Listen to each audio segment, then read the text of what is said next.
Hello and welcome to the third episode of Voices for Democracy, Sri Lanka's Presidential Election 2024.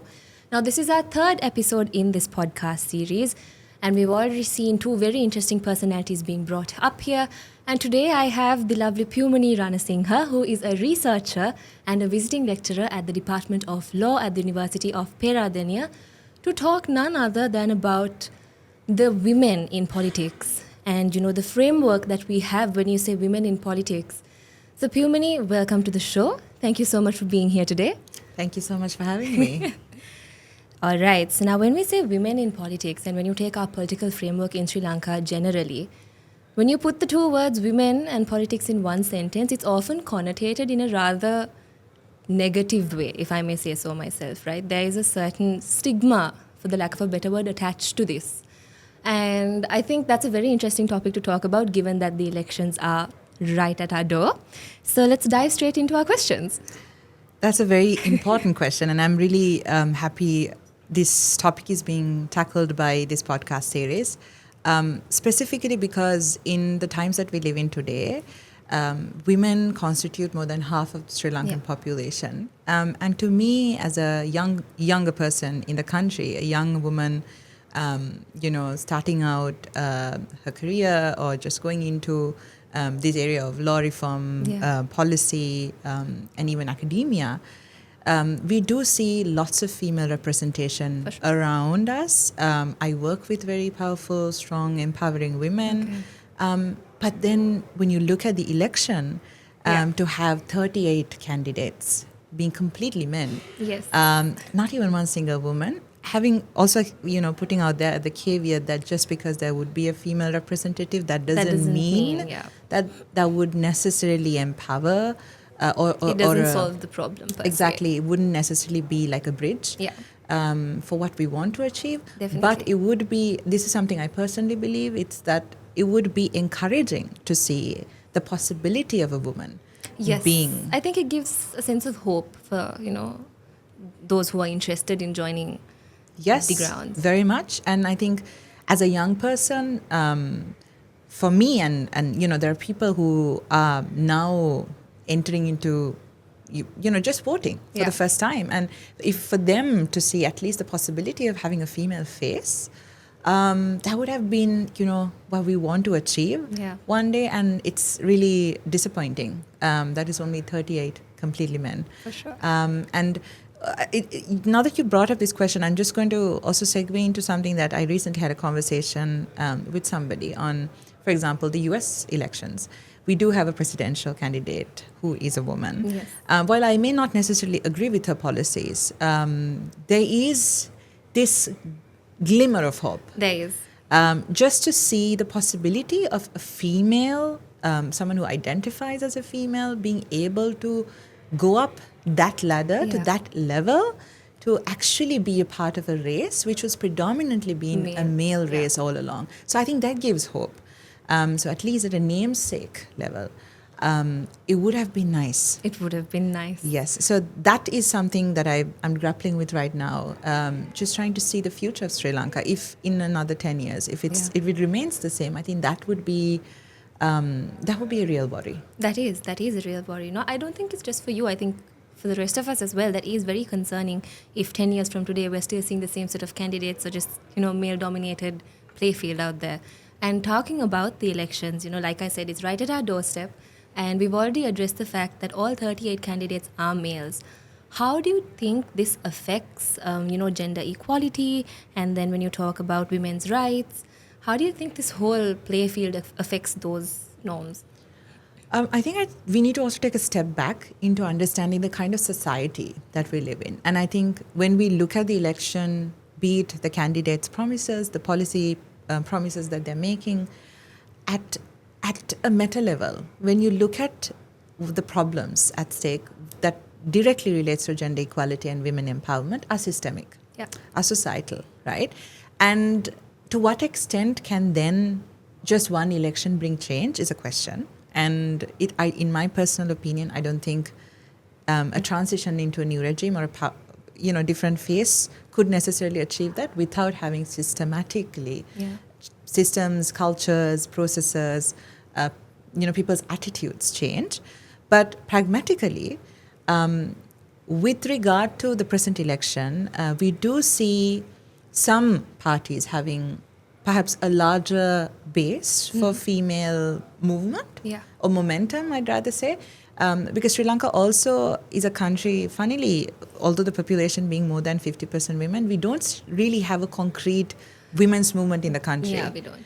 And sometimes I wonder, maybe it's something to think about. It's something to think about if you do have a platform to how to drive women. Of course, there are lots of people who have been working on women's rights issues in different activists, organizations, different entities, even at political level, but not necessarily a uniform movement that we might have seen in other countries. For example, in India, I think there's a very strong voice, collective voice towards, collective liberation, emancipation.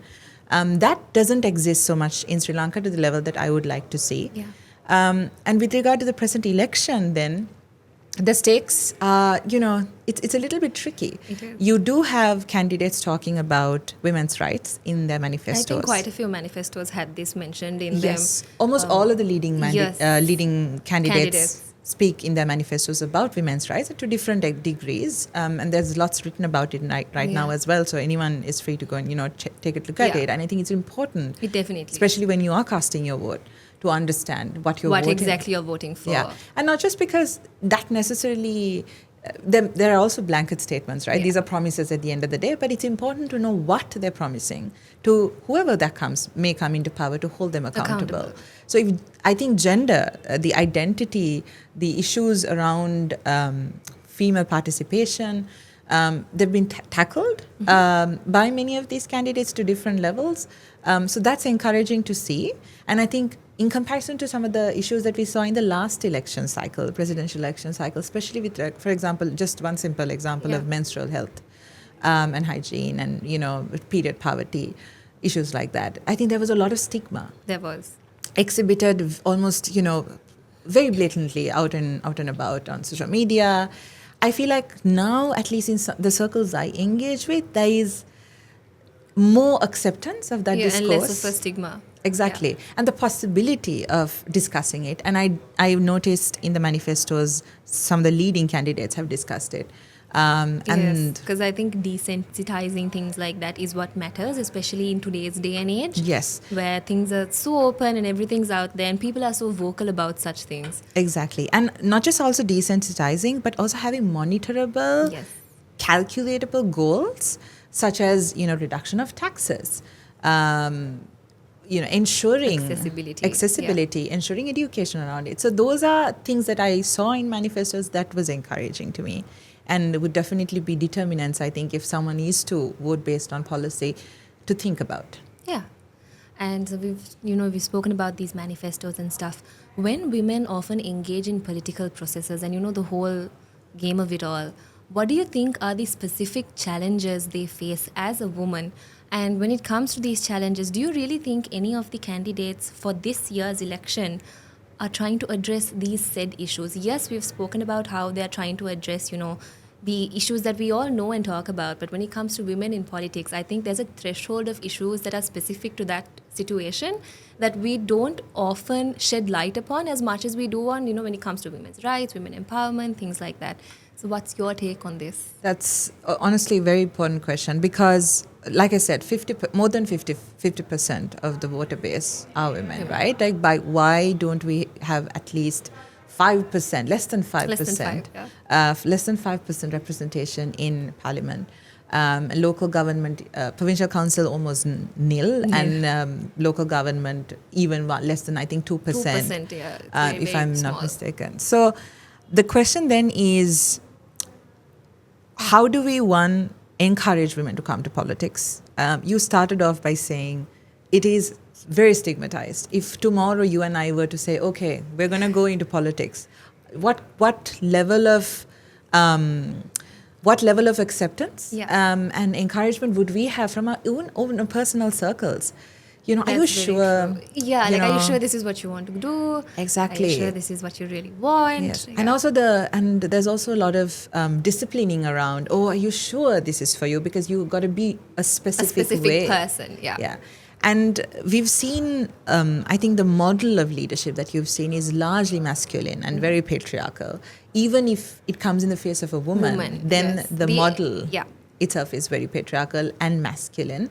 And I think even when it comes to expectations from the people, they expect almost the same thing from both genders, which I don't think sits right with any of us. Exactly. And, it's interesting that you mentioned that because, for example, the masculine model of leadership, the strong perspective, the ability to take on challenges, macho, taking risks, showing no emotions, by the way, is very different to how a woman would lead. Yeah. Right? Tears would, just the fact that one would cry, if that is to say that they're not a good leader enough. And I saw also in this election season, there were a lot of discourse around if a candidate is ill and not able to take part in a campaign, right?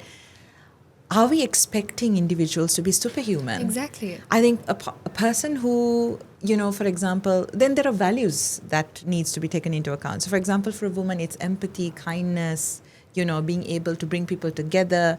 Whereas a masculine model would be more rational, or the idea of hyper-rationality.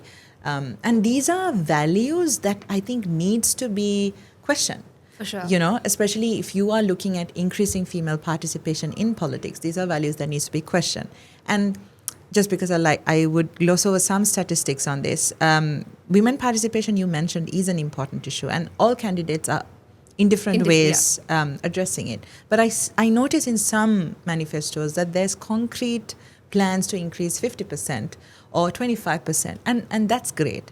But it's a good starting point. It's a good starting point. It's affirmative action is it's needed. At this point in time, I think that is exactly where we need to start. Definitely. But at the same time, there's lots of systemic issues that also needs to be addressed. And one thing is, for example, say gender and sexual-based violence, especially the violence that you see online. Like I said, you and I tomorrow announcing that we're going to politics. It's good enough to wreak havoc.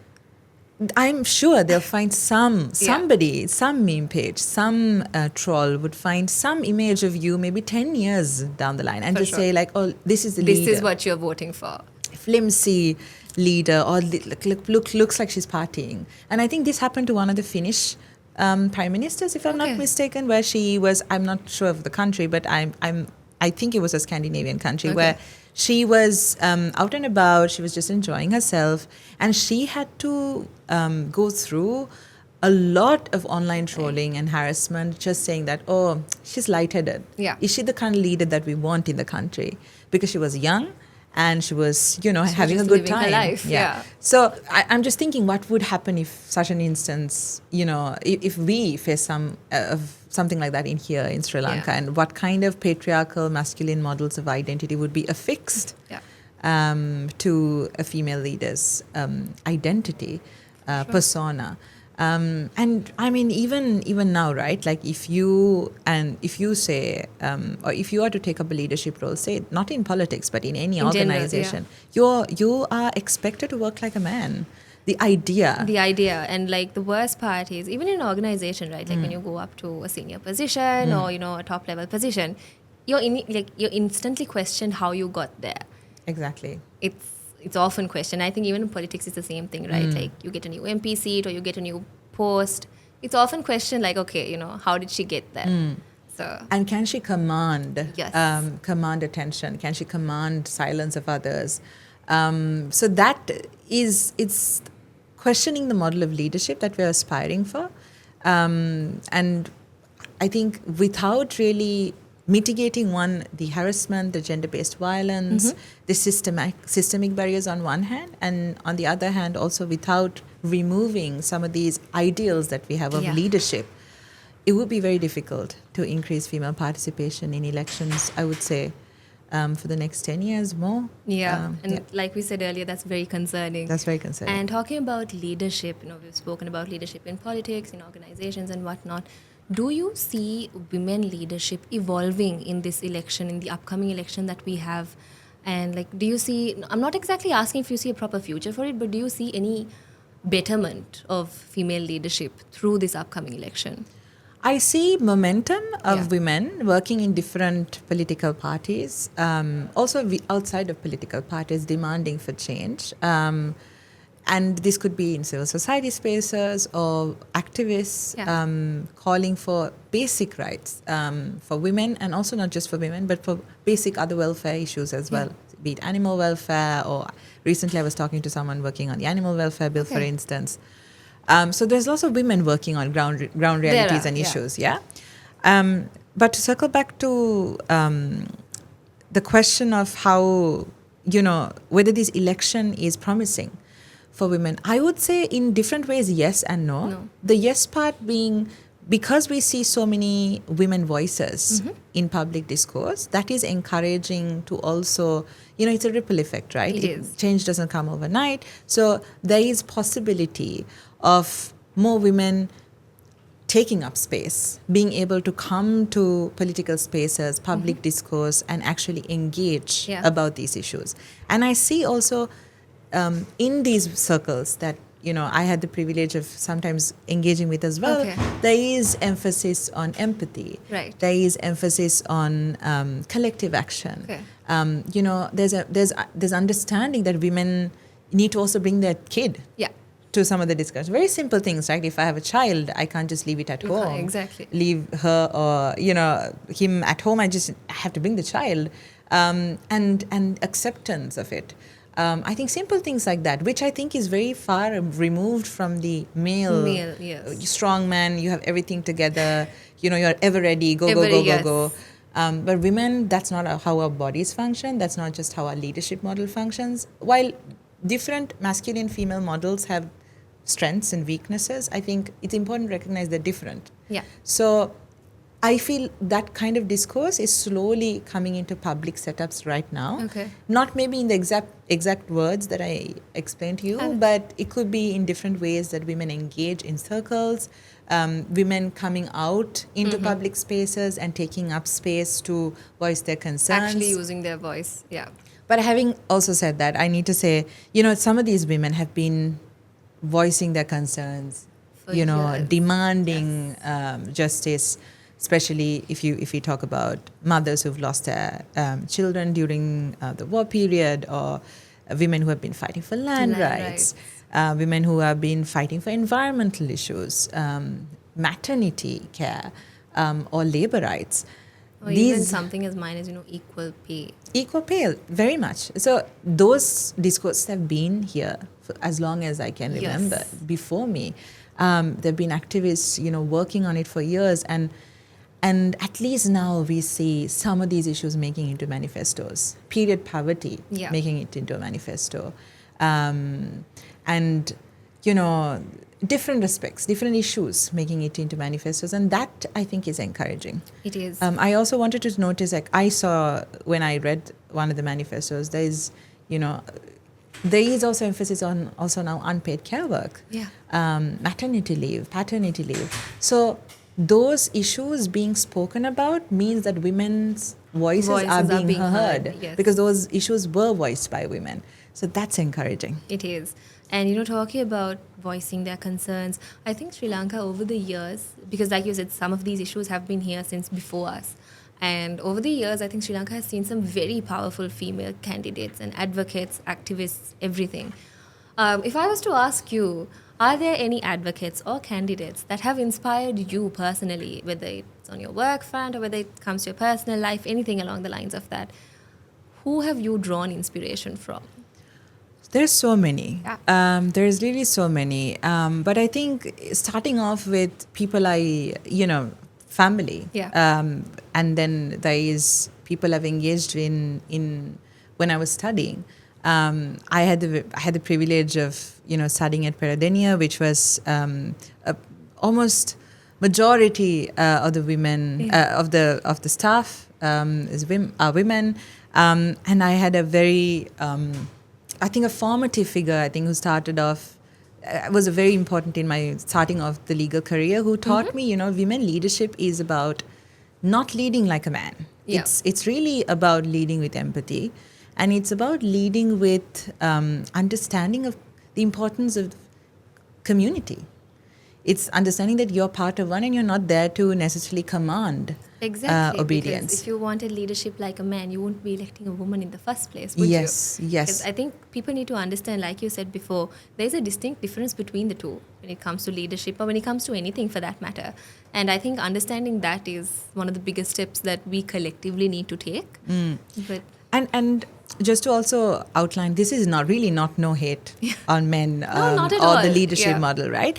It's just the understanding of, it's very basic, understanding that hyper-rationality and this looking at things of twos, either you're strong or weak. Weak. You can never be in between. Either you can command obedience or you cannot. Either you have it all or you don't have it all. That kind of mindset is based on a very Eurocentric, hyper-rational model where, if I may put some academic, sprinkle some academic jargon. She's a visiting lecturer after all. So. No, just because, like, for example, scholars like Kant or Descartes have, this distinction between me and self. So I am, the man versus nature, the man versus the woman, the dichotomies, looking at things in dualities have informed these leadership models. For sure. So I feel like for long as we can remember, the masculine model inhabits this idea of you need to be rational, put together, and have it's it all. always one of the two extremes. Exactly. But that doesn't work in female leaderships because women have such intersectional roles in their day-to-day lives. You're a mother, you're a daughter. They're so multifaceted. Exactly. And I noticed this also, like, for example, my mom. Yeah. She's also the cook. She's also the dressmaker. She's also working. She's also taking care of my grandparents. She's also taking care of us. She's also the gardener. Yeah. Sometimes the driver. Sometimes it's the, just somebody who is there to listen to your emotional worries. She's your therapist. And at the same time, she's also working. So then what role does that kind of leadership... How do you put all of that into one box? And how does that then enable or disable you from engaging in public discourses? So we do have a very strong sense of strong female leadership, I think, in our personal lives. But I just wonder why there's a gap when it comes to women in politics, not having really enough role models in politics. And I hope that changes. Yeah, I think that's something we're all hoping for. Yeah, and, at least in our generation. For sure. And going back to, we spoke about how there are certain concerns like period poverty and whatnot being addressed, especially this year. And when you take Sri Lanka's presidential election 2024, which I think, for the first time in Sri Lankan history, we're about to see a candidate probably get elected without a 50% majority. Something as groundbreaking as that. What do you think are the key concerns and issues that women are prioritizing this election? And, they've voiced their concerns, they've said what needs to be said. And after all that, again, do you think any of our candidates this year have actually made an effort or are making an effort to address these concerns? I think this goes back to our topic where we said there are several positive things in this year's manifestos. But, just to recap on the key issues that we've voiced or the women voters have voiced this year and how they've been responded to. I think it's very heterogeneous because, again, the populace of women itself is not a homogeneous entity. There's lots of identity markers at play. There's age, there's ethnicity, there's religion, region, whether you're a mother or not, so many different factors at play. And depending on also class, social class being another issue, the demands are also very different. Yeah. But I think collectively, one of the issues that I think I see across the board is the need to have more inclusivity in the ability to make decisions about our lives. So women, I think, have suffered a lot during not just women, everyone has. Yeah. We are living in very difficult times. But I think women as the units who sometimes have to also cater to very much in direct contact with as caregivers, having to deal with issues like poverty, malnutrition, having lack of access to, natural resources, land, lack of access to any form of decision making about their personal lives. On top of that, undergoing gender-based, sexual-based violence, not having the guarantee of enjoying, one ride on public transport without getting molested or harassed, right? So women across the board, I think, have voiced concerns about the dire status, the dire status quo in this country at different levels for women not having the ability to raise their demands at national policy level. So out of the key issues, if I am to point few, I think it's very difficult, but I would say across the board it has been this lack of inclusivity of women in decision making, and that goes back to our question of lack of women decision makers. Yeah. And when you don't have female decision makers in places of power, then it's not really possible for sometimes when there's no representation, the body that controls the discourse doesn't really also understand For sure. the issues at play, right? So this election, I think it would at least be a stepping stone for maybe at least for us to talk about some of these issues, especially as women, because I see some political entities really pushing forward a mandate for women.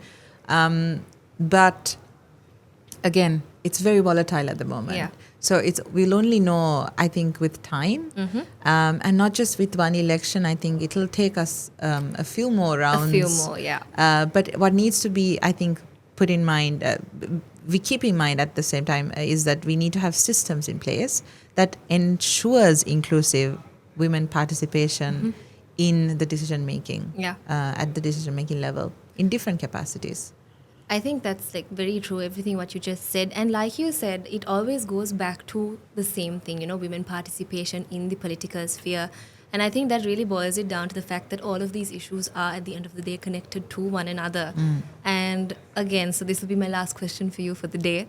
So in your opinion, how do you think the result of this election, whatever it may be, how do you think it could advance gender equality and, like we said, women's participation in Sri Lanka's political sphere? Because as of now, it's close to nothing. So, with these results that may come. So that's a question I don't know whether we can necessarily have one concrete answer to. But I would say an election would not really resolve the question. I think it's really important to have a voter base that understands the power of democratic, elections and the ability to demand from the candidates that you elect certain values and also action, monitorable, actual action that you see substantially taking place at the ground, advancing rights, not just for women, but for all marginalized entities, vulnerable groups, but particularly equality, but particularly for women, because this is the topic of the podcast, and I'm a very much a feminist advocate on this regard. And a big part of it also having a voter base that understands, female voter base, understanding the importance of women in leadership, women's participation in decision making at different levels. I think only then would you have a scenario where we just don't have to wait for an election for something to change, or we don't have to maybe wait for the next election to get one of these promises actually being enacted into passed realized, through. And at the same time, I want to mention, it's just also not about getting promises passed as laws. No. Right, we do have a women's empowerment law right now, but the real question is, at the grassroots level, is this the change that we want to see? Do we want to see systemic changes that really impact our everyday lives? That also, like you said, is very intersectional, right? You start with key demands of women being able to travel safely in public transportation, women having the access to sanitary healthcare services.